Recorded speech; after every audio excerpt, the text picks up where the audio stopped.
But okay, what are the hard and fast rules about what you can't do with another race while you're in prison? You can't sit and eat with them, right? You can't. You can't. With blacks, you can't really do nothing with them. You can't eat. You can't sit at their tables. Everybody got their own tables. You're not sitting with the blacks. You're not. We do business. We do business with all the races. And business is straight up. Business is straight up, and we're not. I'm not during chow. Like I'm not eating. I can't clean your plate. I can't eat after you. I can't use your sinks. I can't use your toilets. I can't. I can't get tattoos by you. I can't. Like there's this. It's just not happening. It's just not happening.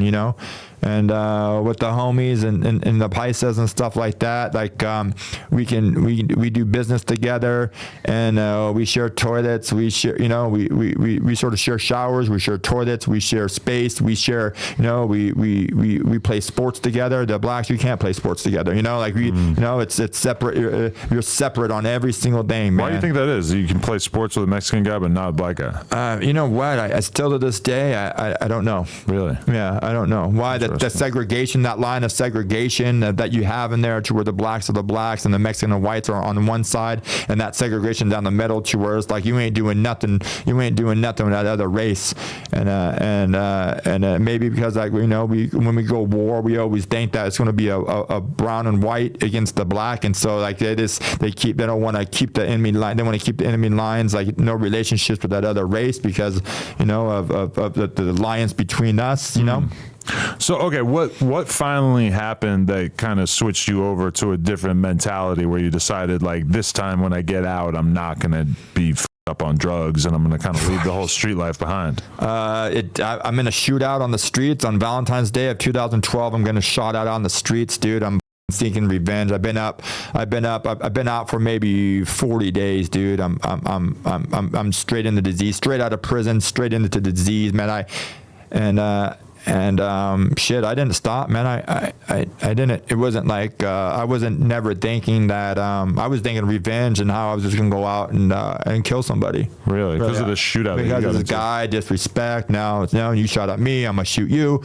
That's just how it is. And it's like one of those things I say that man, I thought I was incognito, and cops are looking for me because shit's going down and out there in the streets, and they know that I'm out, maybe because they have that repertoire of know who gets out and who's not. Mm-hmm. Shit's happening around town, and so an off-duty officer, and they sort of, an off-duty officer sees me leaving a liquor store and going to my hideout. They hit that house within minutes. I get arrested one more time, and I'm sitting there, and I'm, and by this time I'm in my early 30s, and like it's like it ain't nothing like a 35-year-old gangster. It's just watered down. In your 20s, yeah. But, I'm 35. I got a daughter. I got a daughter. 16, 17, 18. 16. That shit is so appealing to you, and the older you get, the more you're like, fuck, I would really like to just kind of have a comfortable, normal life. The next thing you know, like it's 16, 17, 18, 19, 20, 21. Like you're in it to win it, but the next thing you know, you do a couple terms, or you do a term, and like to come back out and live that lifestyle, which I did. It's just things have changed, man, and now you're just this old washed out dude, and it wasn't really. It was just like I got sick and tired of living that way, man. I got sick and tired. First of all, I'm burnt out on doing years of time in prison. I really do want a relationship with my family. I shut off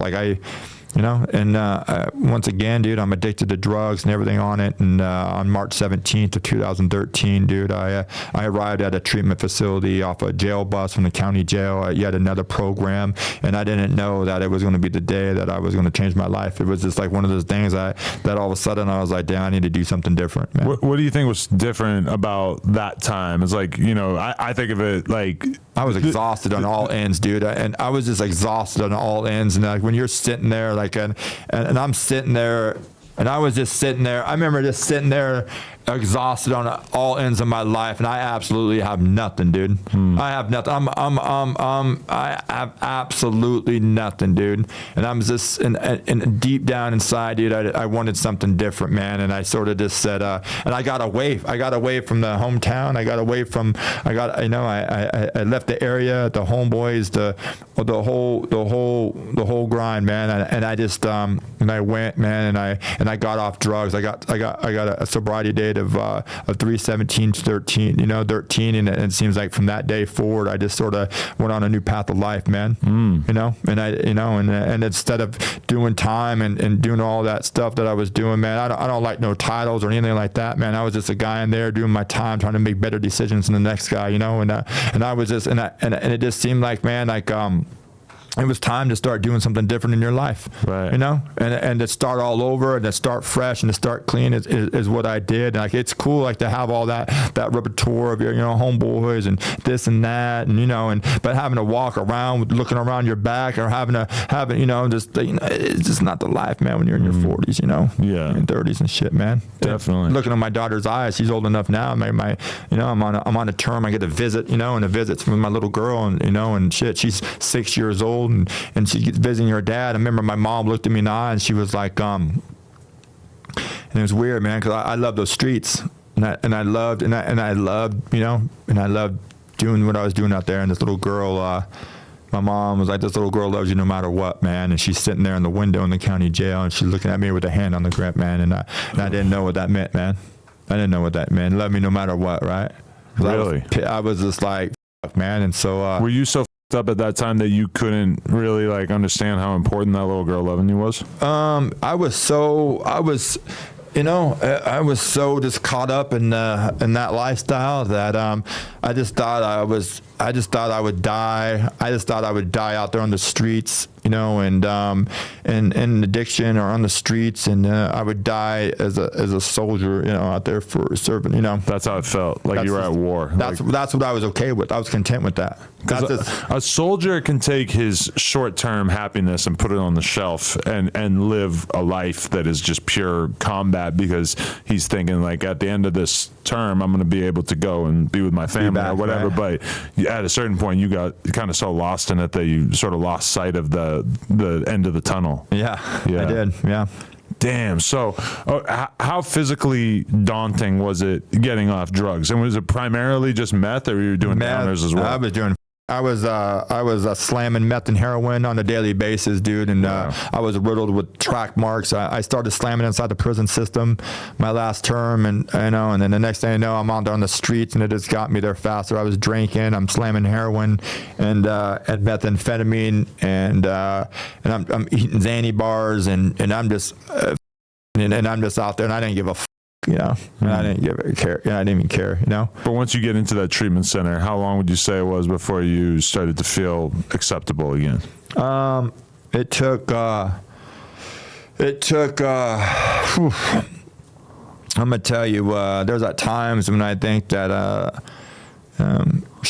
I got off the drugs. I had so much stuff. I was in there for like 18 months, and it probably took 2 years after I left that place before I actually felt like I became a member of society. Really? And that's because, like, I mean, bank accounts, credit cards, I imagine this having to start. I'm 33 years old inside the system, and I'm getting out, and I have nothing but, like, I didn't get a driver's license until I was 36 years old. Wow. I was not a legal driver. You did a lot of driving, I'm assuming. I had 168 traffic tickets, dude. I lost more cars than people ever owned in a lifetime. Because I was one of those guys. I'd be like, it, it's another car. Yeah. Just, hey man, you know what, sir? You can just take my car and not take me to jail. Right. I didn't care. I mean, I've known so many people throughout my life that are just driving cars with no licenses. Like, it's no big deal. Dude, and it's crazy. As a person who's always been very concerned with having a valid license, assuming that that's going to be the thing that keeps me out of trouble with the cops, it's just like,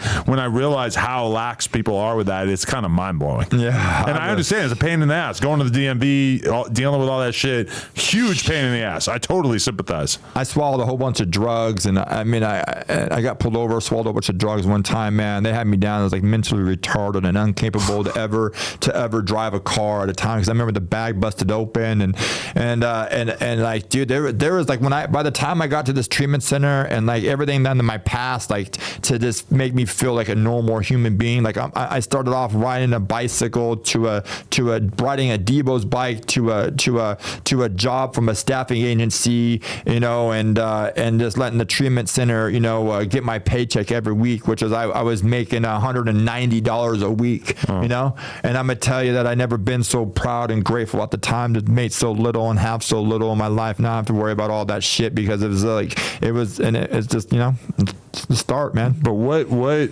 allowed you, because you probably had to cut off so many people. I just did it, man. Yeah, I just everything. I just cut off. I had to literally just shut all that stuff down, dude. Every bit of it. I'd run into people and all that stuff, dude. But I'm gonna tell you, like, when you're confident and like when you like sort of make that decision for yourself that you're done doing all that stuff and you sort of go to all the, you know, you're going this other direction in life, man. Like you see a lot of other people who've done the same thing, and you sort of just, you know, like pick up with them and don't look back. Right. You know?